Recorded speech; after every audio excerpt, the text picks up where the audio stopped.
السلام علیکم و رحمت الله و برکاته. یاقوت در خواب.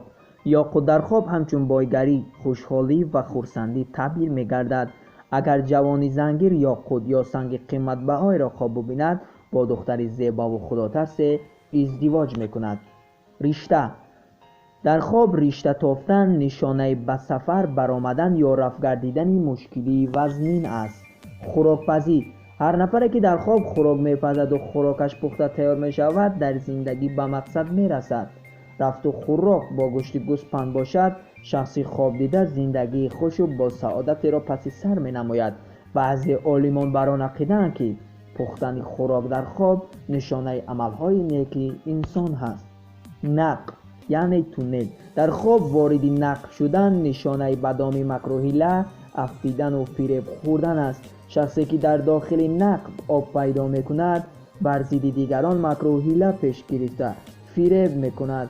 با تونل وارد گشتن و روشنی را ندیدن نشانه آن است که به خانه شخصی چنین خواب دیده دزد می‌دراید و تمام مال قیمت بهای او را می‌دزدد.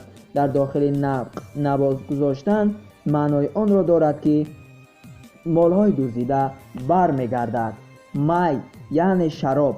می در خواب این بایگری است که با راهی ممنوع به دست آمده است. نفری که در خوابش زمینی سبز و دریای می را می‌بیند و از این می می‌نوشد یا به دریای می می‌دراید در آن دنیا داخل بهشت می‌گردد. رفت و دریای می را دیده با آن وارد نگردد و از آن ننوشد، سنجش و امتحان زندگی اذیتش می‌دهد. همزمان می در خواب گمراهی و گناه است. اگر نفر در خواب خودش می یا دیگر مشروبات آماده نماید در کارهای بزرگ شرکت می‌ورزد. می در خواب باز معنای آشوب، ضرر، عداوت و غضب را دارد. در بعضی موردها می در خواب نفری که پیوسته در حالت هیجان و تشویش قرار دارد معنای کاسه شوی عقل را دارد. قفس در خواب محبس است. قفس شکسته یا دزدیده شدن نشانه به آزادی برآمدن انسان را دارد. قفسی پر از پرنده تجسمگر زندگی پرنشاط است. قفسی خالی از نزاع و بی‌ترتیبی در خانه شما دلالت می‌دهد.